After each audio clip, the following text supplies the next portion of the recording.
Raríssimas, raríssimos e raríssimes, bom dia, René de Paula Júnior falando aqui no Radinho de Pilha, 22 de setembro de 2023, ao som de pássaros que eu não sei quais são, que me despertaram hoje muito cedo, né, com o sol ali ainda nascendo, e, bom, lá fui eu, levantei, coloquei na janela um microfone, e que segurei, e pronto, então tá aí, eu guardei isso para tentar tornar essa nossa sexta-feira um pouco mais, sei lá, um pouco mais poética, um pouco mais inspiradora, mas é muito interessante porque um pouquinho antes, né, de eu vir aqui gravar, montar todo o meu aparato para conversar com vocês, eu resolvi dar uma olhada na gravação para ver se ela tinha ficado boa, se valia a pena eu mencionar lá no começo do episódio, e a gravação estava razoável, mas tinha uma série de etapas ali de preparação para que ela se tornasse agradável.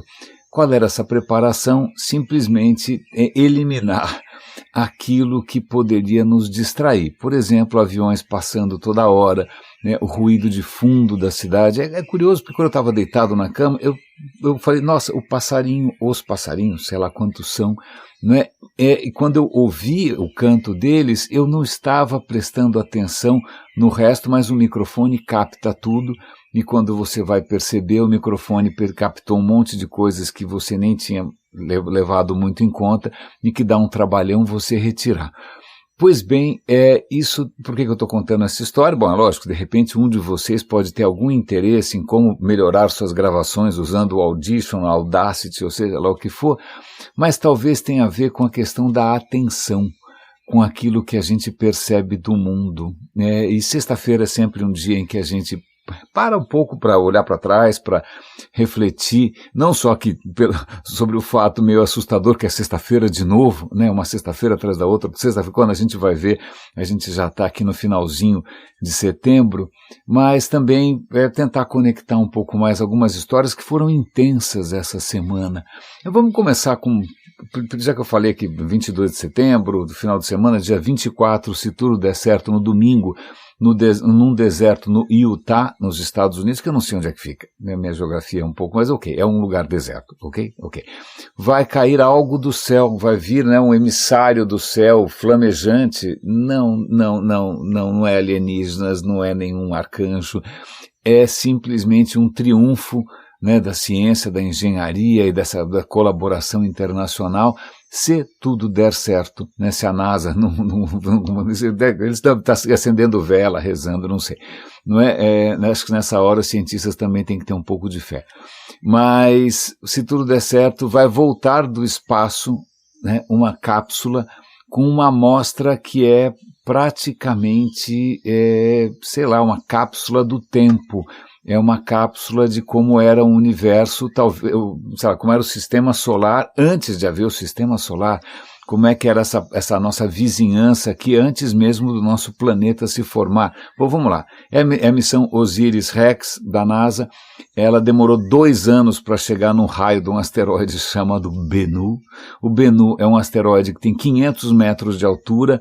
Pensa aí no Empire State, sei lá, aquele edifício altíssimo, é um pouco mais alto que o Empire State, são alguns quarteirões, é um bolo de pedra, um monte de porcaria, tudo junto, 500 metros de tamanho. Bom, demorou 2 anos para chegar lá, porque afinal o espaço é grande, não é mesmo? E aí ela ficou 2 anos, a sonda ficou 2 anos dando volta ali, fotografando, né, o bendito Bennu, para tentar escolher um lugar onde extrair uma amostra do solo, não sei se a gente pode chamar de solo, mas tirar uma amostra, tirar um pedaço, fazer um exame, uma biópsia desse Bennu maluco. O que é muito interessante, eu vou dar um link aqui para a reportagem, é que quem ajudou nessa tarefa foi Sir, agora eu já esqueci o nome dele, vocês devem saber, não sei se é Brian, mas eu não sei, Sir alguma coisa, que é o guitarrista do Queen. Sim, um senhor já idoso, cabelo branco e tal. O guitarrista do Queen, por acaso, é um especialista em fotografias estereoscópicas. Estereoscópio, quando você tira... Isso há 100 anos atrás era uma moda. Você já deve ter visto isso, talvez, em alguma feira de antiguidade por aí. Né? Você pegava, sei lá, Paris ou algum lugar bonito, você tirava uma foto, aí você movia a câmera um pouquinho para o lado, tirava outra foto, E aí quando você coloca as duas fotos, né, num aparato, um estereoscópio ali, você olha assim, você vê tridimensional. Oh, bom, esse Sir, não sei quem, baterista do Queen, é um especialista nisso.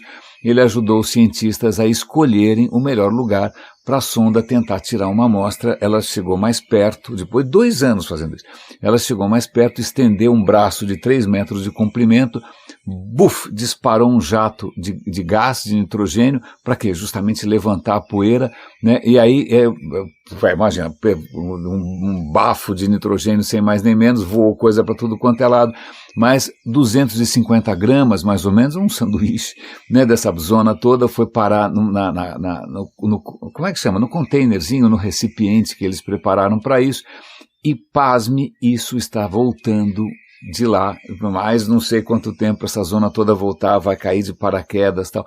Por que se dá a esse trabalho todo?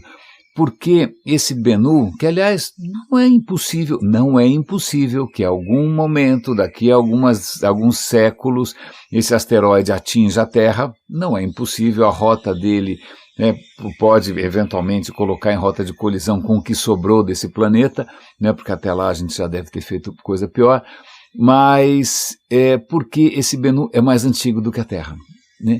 E o que eles já perceberam é o seguinte, esse Bennu aparentemente contém água, esse Bennu aparentemente contém carbono, né? Então ele pode dar uma pista de como, em primeiro lugar, esse planeta conseguiu tanta água assim. Uma das teorias é que tenha sido bombardeado logo no começo, tenha apanhado que nem um louco, de meteoros cheios de água. Então o oceano que você está vendo lá no mar, aquela coisa bonita, né, ele veio do céu. É uma hipótese.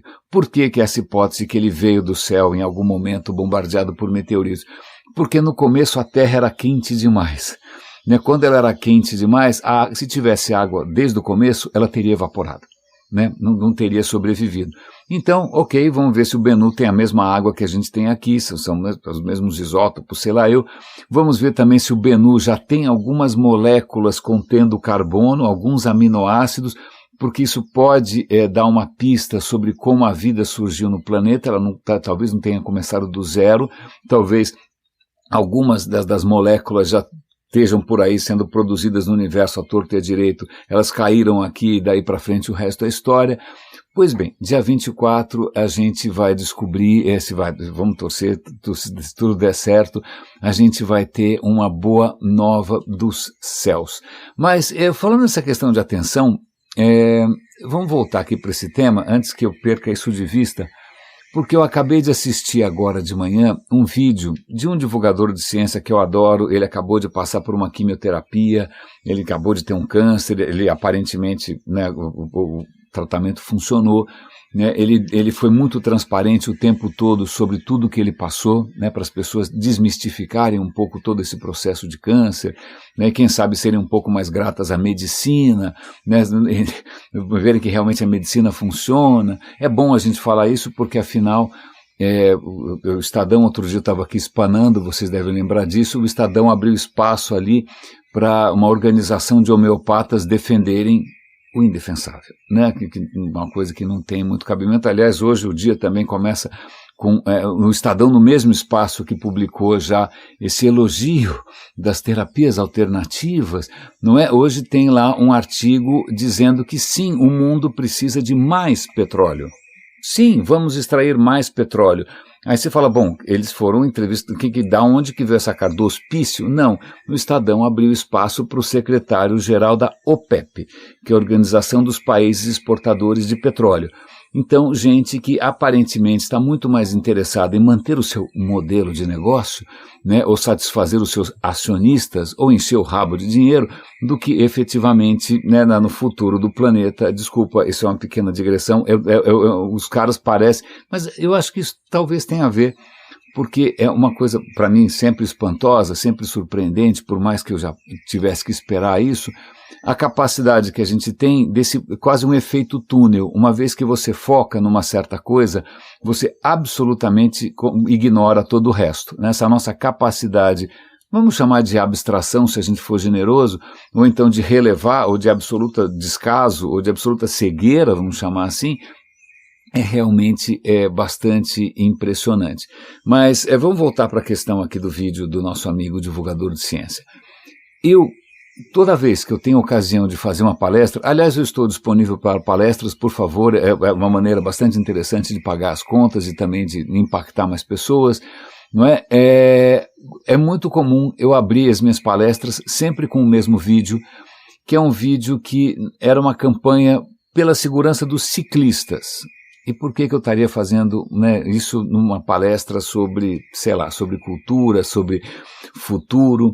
Pelo seguinte, o vídeo propõe praticamente uma brincadeira, uma disputa. Seguinte, olha, é uma cena de rua, a câmera está aberta numa cena de rua, entra uma garotada, metade está vestida com camisa preta, metade está vestida com camisa branca, e eles têm uma bola de basquete na mão. E o vídeo fala, olha, conte quantos passes de bola são efetuados pelas pessoas que estão com o time branco, e é bola de basquete, tá bom? Então são não sei quantos, deve ser 5 de um lado, 5 do outro, não sei se são 10 garotos, mas assim, são 2 times, time branco, time preto, uma bola de basquete, e aí você tem que contar os passes de bola, time branco, time preto. Eu já estou dando spoiler aqui, por favor, quando vocês uma vez participarem de uma palestra minha, não estraguem a brincadeira, né? Fiquem observando para ver o que acontece, porque quando o vídeo começa, a garotada começa a passar a bola muito rapidamente. O basquete é um esporte muito dinâmico, né? Dá um maior trabalho você ficar acompanhando ali, contando essa história toda. Aí depois de alguns segundos, né, de passes de bola e tal, o vídeo para e fala quantas passadas de bola o time branco fez. E aí você pausa o vídeo, é o que eu costumo fazer, fala, ó, quem quer chutar aqui? Ah, foram X, foram Y, não sei quantas vezes, né? E aí eu pergunto, quem viu o gorila preto?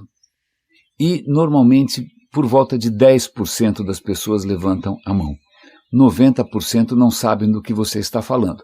E aí você solta o vídeo, e aí o vídeo, ele rebobina como se fosse uma fita de vídeo antiga, ele mostra a mesmíssima cena que você acabou de assistir, só que agora você não está tendo que contar passe de bola nem nada, você só está assistindo a cena, e enquanto os meninos estão ali jogando, aparece no meio da garotada um rapaz vestido de gorila, andando devagarinho, ele até faz um moonwalking ali do Michael Jackson e sai de cena. Ninguém vê. Ninguém vê. Está ali diante dos seus olhos, mas ninguém vê. E fica todo mundo com aquela cara de bobo, né? E eu falo, olha, tá vendo? A gente come bola, né? O que a gente acha que está vendo tudo, a gente acha que está percebendo tudo, a gente acha que está super atento, que a gente está super focado, não é que a gente não é distraído, que a gente está seguindo, inclusive, um desafio imposto, né? Uma competição proposta, a gente está se orgulhando da nossa própria capacidade de atenção, mas, na verdade, quanto mais atento a gente está a uma coisa, a gente fica cego para o resto. Ok? Eu vou até dar o link para vocês assistirem. Agora já estragou um pouco a brincadeira, mas vocês podem usar esse vídeo para testar pessoas que vocês conhecem, tá bom? É brilhante, é assustador, mas esse vídeo de hoje, ele coloca outras perspectivas sobre esse estudo, porque esse é um estudo muito famoso, muito conhecido, desde a década de, sei lá, assim, faz décadas que fizeram esses estudos, com gorila, com mulher segurando guarda-chuva e tal. Mas a questão é, por que a gente não enxerga o gorila? Então, sei lá, de repente você está tão concentrado, seus olhos estão só seguindo a bola, como seus olhos só estão seguindo a bola, você não vê o resto. Aí eles foram perceber que não é bem assim, porque se você repete esse teste e mede, né, registra o movimento dos globos oculares, você vai perceber que, na verdade, as pessoas deveriam ter visto. Né? Não é que o olho está tão focado assim na bola. O olho, muita gente inclusive olha para o gorila, mas não vê. Então isso dá uma pista de que na verdade a visão é um processo um pouco complicado. Nosso olho não é uma câmera. À medida que o nosso olho, coitado, na verdade o olho é uma extensão do cérebro, né? O cérebro vazou para frente, vazou duas bolotas para fora, não é? Então você tem ali um sensor ligado diretamente no cérebro, esse sensor está recebendo a luz que vem lá de fora, mas o processo é um pouco complicado, são várias etapas até você enxergar. né? Primeiro, os sinais elétricos vão chegar através dos seus neurônios e dos seus nervos e vão chegar lá em alguma região do cérebro que vai tentar analisar o que é para cima, o que é para baixo, se tem linha, se tem algumas formas, se está claro, se está escuro.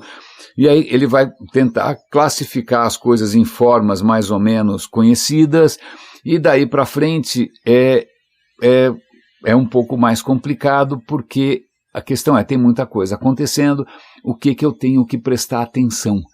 Então veja, o sinal do gorila chegou nos seus olhos, no seu cérebro. O seu cérebro, em princípio, ele está recebendo o sinal do gorila. Ele simplesmente, como você tem ali uma pressão para estar prestando atenção em alguma coisa, ele simplesmente apaga o gorila porque não é uma informação relevante para a tarefa naquele momento. Tanto é que depois, quando você tira essa pressão, você enxerga o gorila. Então veja, a nossa consciência, o que a gente chama de realidade, não é uma câmera aberta para o mundo e que a gente está vendo o mundo tal qual ele é, né? Você tem todo um processo aí, que é um processo dinâmico, em tempo real, de aquilo que você efetivamente vê, aquilo que você percebe, aquilo que você registra na sua consciência, e aquilo que é descartado, aquilo que é ignorado. Vale muito a pena assistir esse videozinho para explicar um pouco esse experimento. Primeiro assistam o experimento, depois assistam esse outro vídeo, porque tem alguns detalhes interessantes. Se o rapaz com a fantasia de gorila, se ele anda rápido, isso chama atenção, você vê. Se alguém tivesse pedido para você acompanhar o time de preto, como o time de preto está mais ou menos da mesma cor da fantasia do gorila, você tem mais chance de ver o gorila, né? Então tem algumas coisas que poderiam ter favorecido a sua percepção, né? Se o gorila fizesse um movimento brusco, se o gorila fizesse, aí talvez você tivesse visto, porque, como eu te falei, esse processo da consciência, eleger o que vale a pena prestar atenção ou não, é dinâmico, né? Se de repente, olha, eu estou aqui, né, não vale a pena enxergar o gorila, eu não estou enxergando o gorila. Se ele fizer um movimento brusco, isso pode inverter a prioridade e ele passa a ser visível. Na verdade, ele estava visível o tempo todo, você é que não tem consciência. Então, eu estou colocando essa história não só para falar sobre cognição de uma maneira geral, mas sobre a facilidade que a gente tem para ignorar algumas coisas. Não é facilidade para simplesmente fechar os olhos, mas porque alguém colocou algum tipo de cenoura lá na frente, falou, olha, isso daqui você não precisa prestar atenção, isso daqui, seja lá o que for, olha, são pretos, são pobres, são doentes, não presta atenção, não veja isso, né? Dirija por São Paulo, só veja a parte boa. Eu me recordo, há muito tempo, década de 80, eu estava ali aprendendo, estudando idiomas e tal, e uma vez alguém foi mostrar lá para a classe um vídeo que os alemães tinham feito sobre a cidade de São Paulo. E todo mundo ficou feliz, pô, que legal, São Paulo, né, vai ser mostrado, nós temos tanto orgulho da nossa cidade e tal. E obviamente os alemães não estavam nem interessados no shopping Guatemi, na Oscar Freire, eles foram mostrar a favela. Aí uma colega minha, que é mais perua, toda montada e tal, ficou indignadíssima. Não, você não pode mostrar isso, você tem que mostrar Oscar Freire, os Jardins, a Vila Nova Conceição, o Shopping Higienópolis, sei lá o que você tem que mostrar. Mas aí você percebe, e aí eu vou fazer aqui mais uma outra reminiscência. Eu trabalhava, onde que eu trabalhava? Ah, já sei, eu trabalhava no Yahoo, e a agência Clique, que na época era uma das maiores agências onde eu também trabalhei, inclusive, eu também trabalhei na agência Clique, era uma das maiores agências de internet do país, e eles resolveram fazer um evento para promover o digital, nos convidaram, eu fui, né, com os meus colegas do Yahoo, com o presidente e tal, e aí fui rever velhos amigos, né, o mercado estava inteiro ali, e eles trouxeram uma especialista da Microsoft, uma antropóloga, cuja tarefa, né, cuja função, cuja job description, como se fala no mercado, era viajar pelo mundo estudando a maneira como as pessoas lidam com tecnologia. Era uma antropóloga no campo, né, vendo como que as pessoas usam os produtos digitais. Eu fiquei fascinado, porque ela me contou histórias maravilhosas, como as crianças no Japão usam não sei o que lá, como os adolescentes na Noruega, não sei, ela foi contando várias histórias incríveis, né, mostrando que, aliás, essa é a minha tese, copyleft, não está registrado, não precisa, mas a gente adota a tecnologia, a nossa imagem e semelhança. ponto. Pode parecer a mesma tecnologia, mas cada cultura, cada comunidade adota isso à sua própria imagem e semelhança. Perdão, minha garganta falhou. Mas, em suma, uma palestra fascinante, eu morrendo de inveja, falei, queria ter um emprego desse, acho que eu vou carregar a mala dessa pesquisadora. E aí a palestra estava praticamente no fim, não dava muito mais tempo, mas ela abriu espaço para perguntas, e alguém perguntou, o que você está achando do Brasil? A mulher pegou assim meio de mau jeito, ela falou, eu gostaria que você tivesse me feito essa pergunta no começo, porque eu teria um tempo que eu não vou ter agora, um tempo de reverter a impressão negativa que eu deixaria em vocês. Eu teria tempo de encantar vocês de novo. Agora, se me perguntou no final da palestra, sou forçado a contar a minha impressão. E o que ela contou, eu acho que vocês vão provavelmente se identificar. Ela falou, olha, o brasileiro tem uma capacidade simplesmente extraordinária de ignorar algumas coisas. E ela contou que ela estava entrevistando, sei lá, uma mulher bem-sucedida, comentando sobre a vida dela, tecnologia, e ela perguntou sobre os filhos. Não, meus filhos, eu quero que eles cresçam longe daqui, eu quero que eles estudem fora, porque é onde já se viu a violência, aqui você não pode andar na rua, vão roubar o seu Rolex, até o presidente rouba Rolex, e blá, blá, blá, blá, blá, blá. Então ela contou todo um cenário de angústia, né, com a insegurança e com a violência no país, e aí a entrevistada falou, desculpa, eu estou sem tempo, agora eu tenho um compromisso. A pesquisadora falou, posso te acompanhar? Isso faz parte da minha pesquisa, eu quero ver como é que é a vida de uma brasileira, de uma paulistana. E aí essa brasileira foi para o que na época deve ter sido aquele shopping das Lu, que era um shopping nababesco, uma coisa que parecia Dubai, né, parecia sei lá o quê, não é? E a pesquisadora falou, olha, eu nunca tinha visto um shopping tão luxuoso, né? A gente foi num carro blindado e passamos ao lado de mendigos e favelas, e a outra falando sobre o medo que ela tinha que os filhos fossem sequestrados. Ela falou, olha, vocês desenvolveram uma capacidade incrível de não enxergar aquilo que jamais, né, a gente deveria deixar de enxergar. Ok, lembrei disso agora, né? Então veja que curioso essa nossa capacidade estranha, né, de fechar os olhos para algumas coisas. Então vou, de novo, tentando, né, encaixar nessa linha de pensamento. Eu ouvi agora de manhã um episódio curtinho de um podcast da BBC, que era sobre um tema que a gente tangenciou aqui, a gente comentou superficialmente, que era sobre a questão da eugenia. Eu comentei ao longo da semana sobre como o controle de natalidade, né, a questão das pílulas e outras substâncias, outros medicamentos para tentar controlar a gravidez e permitir que mulheres consigam programar melhor as suas vidas, né, que parece uma conquista fantástica em termos de progresso, de igualdade, né, pois bem, isso começou de uma maneira um pouco tortuosa, porque uma das pioneiras, que era Margaret Sanger, infelizmente ela era uma evangelista, vamos chamar assim, da eugenia. Eugenia é a ideia de que a gente tem que melhorar a raça humana. Melhorar como? Né? Permitindo que, obviamente, alguma raça melhor se multiplique mais e impedindo que alguma raça inferior se multiplique, em suma. Né? Pobre não, loiros de olhos verdes sim. Não é? Então é uma coisa um pouco nefasta, e essas pílulas as primeiras pílulas foram testadas em populações pobres em Porto Rico, sem o consentimento adequado, e também no Haiti, né? Então, peraí, você está tentando empoderar a mulher moderna, ou você está querendo que pobre pare de fazer filho? O que você quer nessa história toda? Bom, então, já que a gente falou ao longo da semana da questão de eugenia, tem hoje um episódio muito interessante da BBC, que curiosamente não tem a ver com racismo, não tem a ver necessariamente com a questão identitária, não, nem antissemitismo, não. A história começa com um depoimento de uma senhora que nasceu surda, alemã, perfeitamente alemã.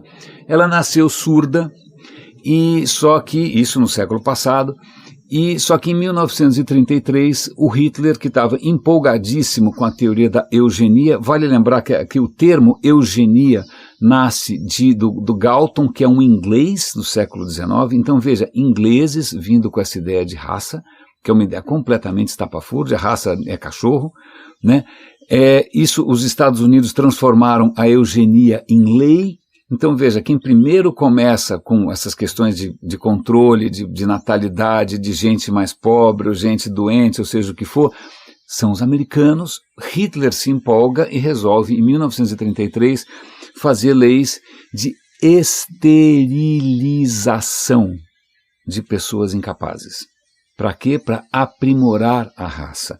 Porque pessoas com deficiência nessa mentalidade, que veja, não é só alemã, né, era uma mentalidade inglesa, uma mentalidade também americana, pessoas com algum tipo de deficiência são um fardo para a sociedade. A sociedade não pode se permitir, não pode se dar ao luxo de sustentar pessoas que estão piorando, né, ali o nosso capital genético. Então, Hitler faz uma lei que obriga as pessoas que eles consideram incapazes a serem esterilizadas à força.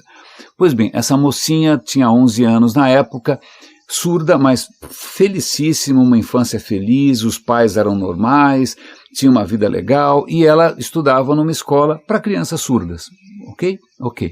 Um belo dia, né, chega na escola um oficial do partido e fala, olha, é o seguinte, vocês as meninas, todos vocês aqui, todos os surdinhos aqui, vão ser levados para o hospital e vocês vão ser esterilizados à força. Ela não entendeu nada, ela vai contar isso para a mãe, vai contar isso para o pai, os pais espanam, piram, todo mundo chora, onde já se viu esterilizar uma menina perfeitamente saudável, perfeitamente feliz, né, condenar essa pessoa a não ter mais filhos. Bom, resumindo a história aqui, isso não acontece imediatamente, alguns anos depois, ela e todas as amiguinhas dela surdas e qualquer outro tipo de deficiência são esterilizadas à força. O regime nazista esterilizou 400 mil pessoas. Então a gente, quando pensa no nazismo, pensa obviamente nos 6 milhões de judeus e ciganos e homossexuais que foram assassinados, né, em massa, mas também os próprios cidadãos alemães foram esterilizados à força por um programa de Estado levado a cabo por médicos e freiras e hospitais. E aí se você se pergunta, veja, é o país onde surgiu o protestantismo. Né? É um país que tem Bach, que tem Goethe, que tem Schopenhauer, vai falando aí, um país perfeitamente civilizado, um país perfeito, né, com religioso inclusive. Como é que a pessoa de uma hora para outra fica cega e não enxerga mais a humanidade alheia? Não é? Veja, estamos aqui falando do BNU, da NASA, né, do Einstein. Einstein poderia ter sido assassinado num campo de concentração porque ele era judeu.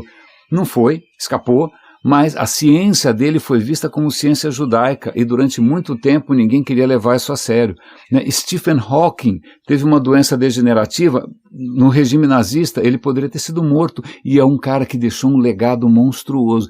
Então fica a questão, né, se todas as religiões possíveis e imagináveis do mundo, né, não conseguem evitar que a gente desenvolva esse tipo de cegueira, que a gente trate o outro, o próximo, simplesmente como uma coisa, o que falta? Né? Essa é uma pergunta para a gente ficar em aberto, porque veja, nenhuma religião escapou dessa história, nenhuma cultura escapou dessa história. Eu posso dar um link aqui para vocês de uma reportagem bastante angustiante. Na Índia tem aumentado muito, de uma maneira assustadora, o assassinato de mulheres, feminicídios, que já é por si só uma notícia horrível, mas isso está ligado a uma prática que já tinha sido proibida, que é a prática do dote. Porque em muitos lugares, a Índia é muito grande, ela é muito diversa, é óbvio que isso não é assim em todo lugar, mas em muitos lugares a mulher não vale nada, a mulher é um fardo. Né? Se puder, o cara deixa um bebê, mulher, morrer para ter um filho, porque a mulher é vista como um fardo, uma criança do sexo feminino é vista como um fardo. Tanto é que, em muitas regiões da Índia, para você casar com uma mulher, o pai tinha que te dar um dote. Ele tinha que literalmente subornar você para levar a filha dele embora. E o que acontece é que, embora isso tenha sido oficialmente banido, né, a prática voltou, e o que acontece é que muitas vezes a família que recebe essa mulher, ela vem sozinha, ela acaba ficando isolada da sua própria comunidade, ou seja, ela fica mais vulnerável. A família começa a perturbar, né, os pais dessa moça, porque eles vão querer mais dinheiro. Olha, a gente está passando necessidade, vocês vão ter que me dar mais grana, e caso a família comece a fazer corpo mole, a moça morre. Então, veja, olha, não estou pegando nem no pé dos nossos monoteísmos mais próximos, estou pegando aqui sociedades um pouco distantes, né, mas isso não fica tão diferente assim. Então, vamos parar um pouco aqui e vamos voltar.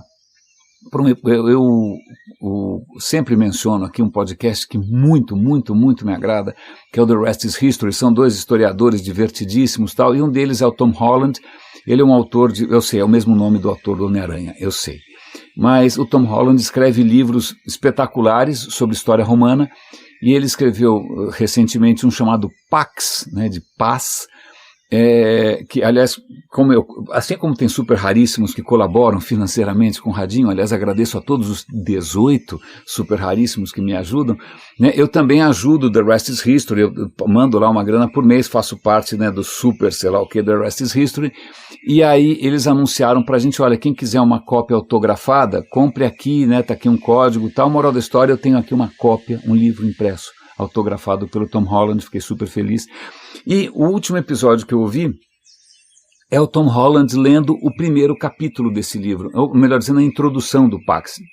O Pax, ele foca no momento do Império Romano, que é um momento de auge, de apogeu, inclusive de muita tranquilidade, né? Passou o tempo do Nero, o Nero morreu, agora vem a dinastia Flaviana, aí depois vem Adriano, então você tem mais ou menos ali 100 e tantos anos de relativa paz e prosperidade, é quando o Império para de se expandir.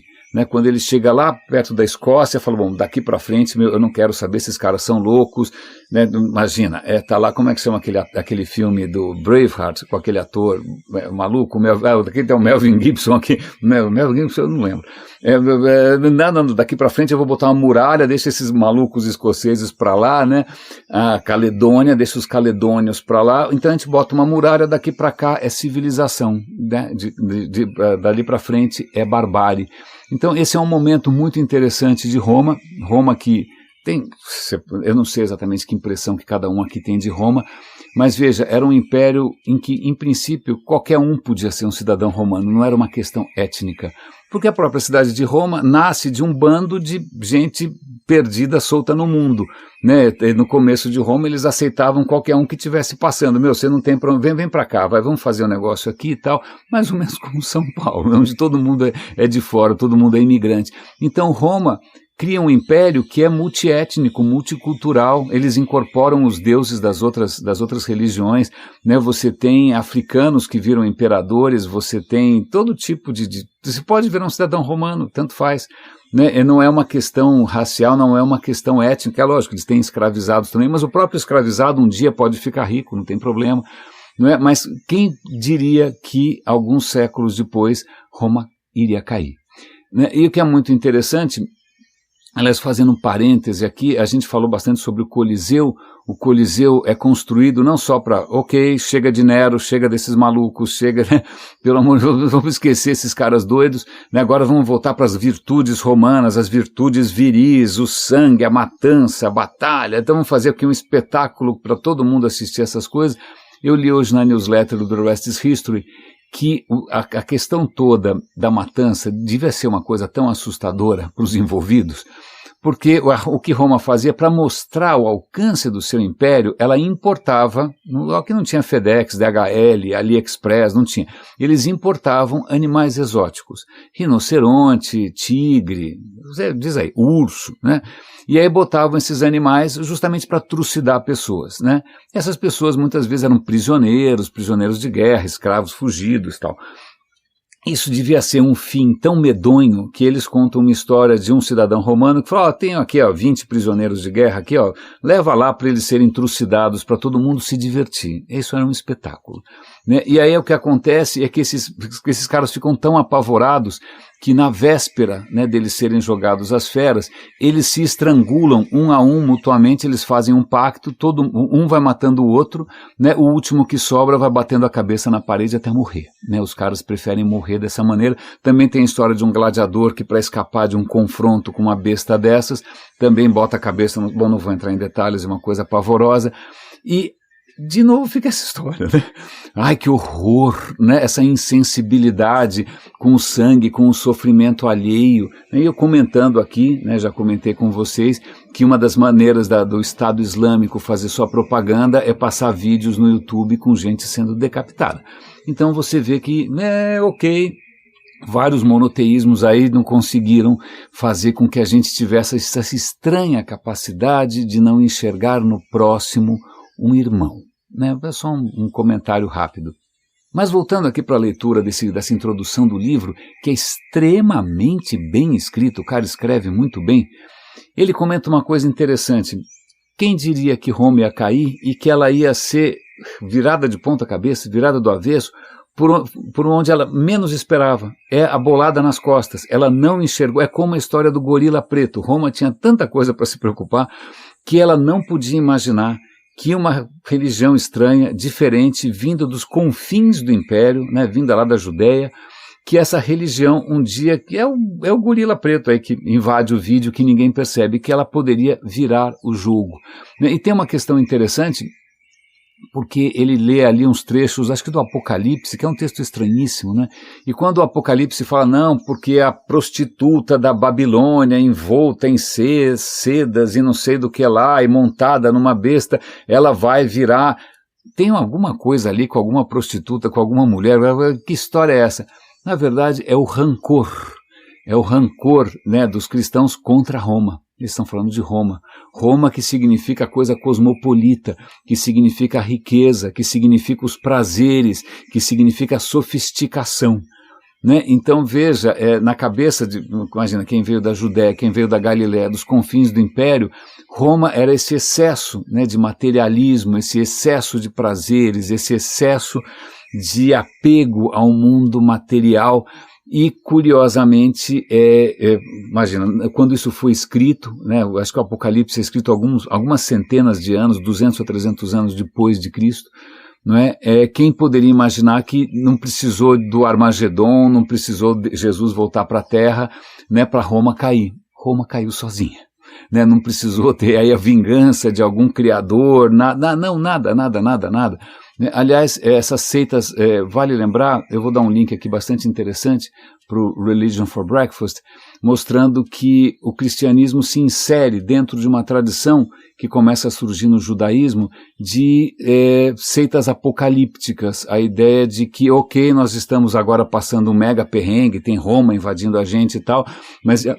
em algum momento, Deus vai provocar o fim desse mundo injusto, né, vai ter um apocalipse e depois a gente vai ficar livre dessa história toda. Então veja, o cristianismo não cai de paraquedas, né, afinal, Cristo era judeu, claro, mas ele faz parte de uma série de pensamentos ali apocalípticos, né, de um povo oprimido que estava sonhando com algum tipo de vingador que viesse justamente expulsar a prostituta não sei da onde, da Babilônia, que na verdade era Roma.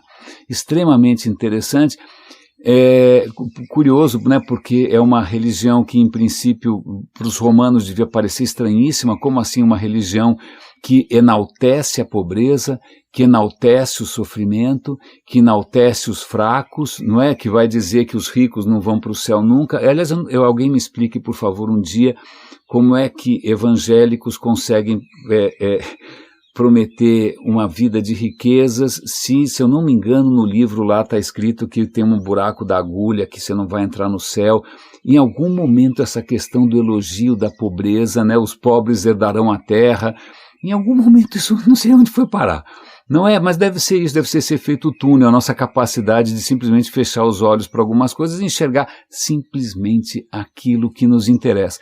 E falando em pobres herdarão a terra, mas quem herdar essa terra realmente não está em bons, não tem nenhuma previsão que não seja apocalíptica. Eu vou dar um link aqui. Aliás, quantos são os fatores? Acontece o seguinte, os cientistas, analisando a maneira maravilhosa como esse planeta funciona, chegaram à profunda conclusão que a vida no planeta depende, acho que de 8 ou 9 fatores fundamentais.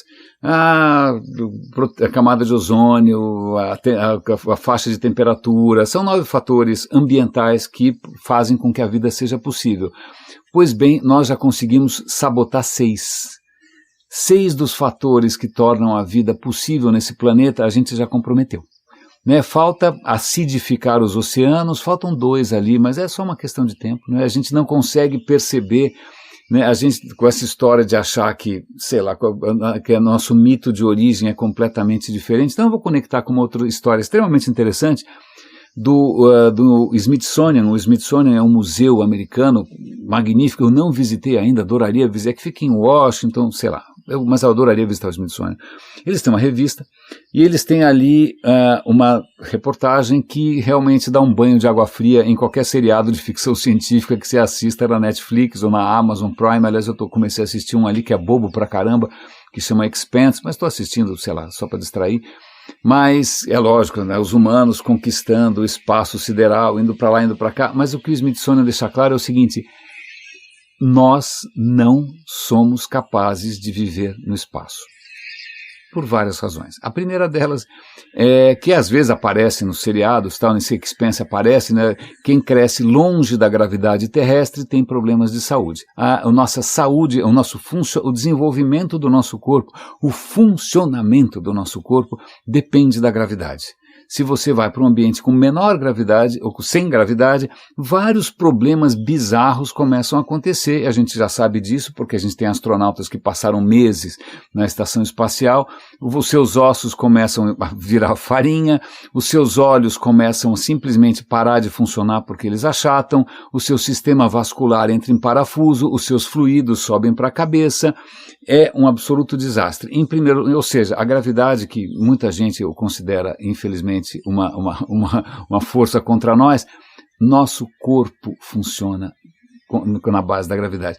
Como se não bastasse, a hora que você sai do espaço, você vai ser bombardeado. Vamos imaginar na Lua. Você está lá na Lua felizão com seu traje espacial e tal, e aí de repente alguém grita para você: olha, está vindo uma tempestade solar, corre. Você tem meia hora para se esconder em algum lugar, porque esse traje não vai proteger você de um bombardeio de partículas carregadas que vão fazer, bom, primeiro, vão virar o seu DNA do avesso, você vai vomitar dentro do traje, o seu DNA vai para o saco e você provavelmente vai morrer de maneiras horríveis. Então, primeiro isso, tem o vento solar que nada vai te proteger, certo? Se você os próprios astronautas que foram para a Lua e voltaram, padeceram bastante por isso. E caso você tenha se aventurado mais longe ainda, né, deixa eu ficar longe do vento solar, pelo amor de Deus, eu vou para mais longe, Star Trek, etc. e tal, o universo, ele é varrido por partículas em altíssima velocidade, porque não para de acontecer coisa de louco no universo, é supernova explodindo, porque, sei lá, estrela de nêutron batendo uma com a outra, buraco negro, e isso provoca normalmente a ejeção, né, o lançamento, a aceleração de partículas e de energia numa velocidade brutal. É o que a gente chama de raios cósmicos. Não tem como proteger você de raios cósmicos, a não ser que você fique cercado de um monte de água ou algum tipo de blindagem. Então a questão é a seguinte: não só você precisa da Terra, de tudo da Terra, a gravidade da Terra, a atmosfera da Terra que te protege. A Terra é um útero, não existe a vida fora daqui. Para você tentar manter alguém vivo e minimamente saudável fora dessa bolha, como Elon Musk acha que ele vai fazer, porque ele é daqueles que quando quebra o brinquedinho joga fora e compra outro, né, o Playboy, não. Então vale a pena a gente parar, porque acho que a gente deixou de, na verdade a gente não era instintivamente ou naturalmente capaz de perceber o quanto nós somos conectados a esse mundo à nossa volta. Né, o quanto você não termina em você. Né, você é uma criatura social, uma criatura que faz parte de um ecossistema, que faz parte de um planeta, está tudo junto, misturado. Né, a vida existe por causa das placas tectônicas, a erosão dos continentes promoveu a vida, e a vida soltou oxigênio, promoveu a erosão. É tudo uma coisa só, em algum momento a gente esqueceu disso, né? Hoje a ciência é capaz de demonstrar esses elos todos, mas é lógico, você pode continuar num efeito túnel e só querer ver aquilo que bem te interessa, certo? Certo. Mas eu acho essa história relativamente inspiradora, porque nos conecta de novo com aquilo que a gente jamais deveria, seja por qual narrativa, de Gênese, ou por sei lá o que, do além, ou de outras, não, a gente jamais deveria ter perdido esse contato. Eu vou contar uma história interessante que me inspirou. É um vídeo bonito, é um vídeo tranquilo, bonito, de uma prática japonesa chamada kintsugi. Não deve ser assim que fala, meu japonês é praticamente inexistente, mas kintsugi é uma técnica japonesa de consertar coisas. Vamos imaginar que você tem um objeto muito querido, uma cerâmica, uma escultura, ela caiu e quebrou. Né? Aí você leva para um especialista em restauro, né? E aí esse vídeo é justamente com alguém que há 45 anos está restaurando as coisas. Eles têm uma técnica que é o oposto do que a gente faria. Eu estou sempre consertando as coisas aqui em casa, eu adoro consertar, né? Cola, etc e tal, várias técnicas para tentar resgatar a aparência original, para ninguém perceber que aquilo quebrou. Mas o que os japoneses fazem no kintsugi está dentro de um outro conceito um pouco mais amplo, chamado wabi-sabi. O wabi-sabi é o conceito de você achar beleza na imperfeição. Não só na simetria, na coisa absolutamente perfeita, não, aquele pequeno defeito, aquela pequena característica, aquela coisa que você talvez não quisesse ver, ou talvez quisesse fechar os olhos, isso dá um charme, isso é singular, isso é único. Então, dentro dessa filosofia do wabi-sabi, você pega um objeto que quebrou, e aí ele usa, japonês sendo japonês, obviamente ele vai usar laca. Laca é uma resina feita de uma árvore nativa do Japão, que cada vez que você extrai a laca, você matou a árvore, você tem que esperar a árvore crescer de novo, ou seja, um processo lentíssimo, artesanalíssimo. E ele vai usando laca, ele vai colar, e não é uma cola super bonder que vai colar em 3 segundos, inclusive os seus dedos, inadvertidamente. Não, ela demora dias e dias para ir curando, e no finalzinho, quando essa cola tá ali, quase pronta, ele vai pegar e usar pó de ouro para tornar essa laca visível. Ou seja, a rachadura que ele acabou de consertar, ao invés de ficar invisível, ela vai ficar mais visível ainda. Ele vai, através do ouro e da laca, tornar visível o processo, não só de mudança que esse objeto passou, mas também esse processo de restauro. E ele comenta que isso não é só uma questão de beleza estética. Ele comenta, todos nós em algum momento nos quebramos, todos nós mas isso não quer dizer que a coisa acabou, tem uma beleza nisso. Você deveria, de alguma maneira, se orgulhar das cicatrizes que você tem. Você deveria carregar com orgulho, e reconhecer também nas pessoas aquilo que elas, ao longo do tempo, as marcou. E aí, para encerrar o episódio de hoje, eu vou ler aqui para vocês um poeta que eu gosto muito. É um poeta que, aliás, eu gosto imensamente, que é Manuel Bandeira.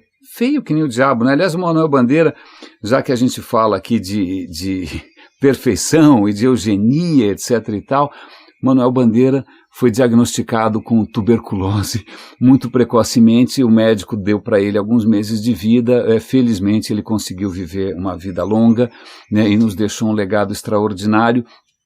E eu vou ler para vocês um poema do Manuel Bandeira chamado Gesso. Esta minha estatuazinha de gesso, quando nova, o gesso muito branco, as linhas muito puras, mal sugeria a imagem de vida, embora a figura chorasse. Há muitos anos tenho-a comigo. O tempo envelheceu-a, carcomeu-a, manchou-a de pátina, amarelo suja. Os meus olhos, de tanto a olharem, impregnaram-na da minha humanidade irônica de tísico. Um dia, mão estúpida, inadvertidamente, a derrubou e partiu. Então ajoelhei com raiva, recolhi aqueles tristes fragmentos, recompus a figurinha que chorava. E o tempo, sobre as feridas, escureceu ainda mais o sujo mordente de pátina. Hoje, esse gessozinho comercial é tocante e vive, e me faz agora refletir que só é verdadeiramente vivo o que já sofreu. Kintsugi, wabi-sabi, eu espero que isso inspire vocês. Raríssimos e raríssimos, vamos torcer, para que a sonda de Osíris traga para a gente a verdadeira história da nossa origem, a verdadeira história do nosso planeta, que é uma bênção, é um absoluto milagre, e que a qual a nossa vida inteira está conectada, as nossas vidas inteiras estão conectadas e a gente com tanta facilidade deixa de enxergar.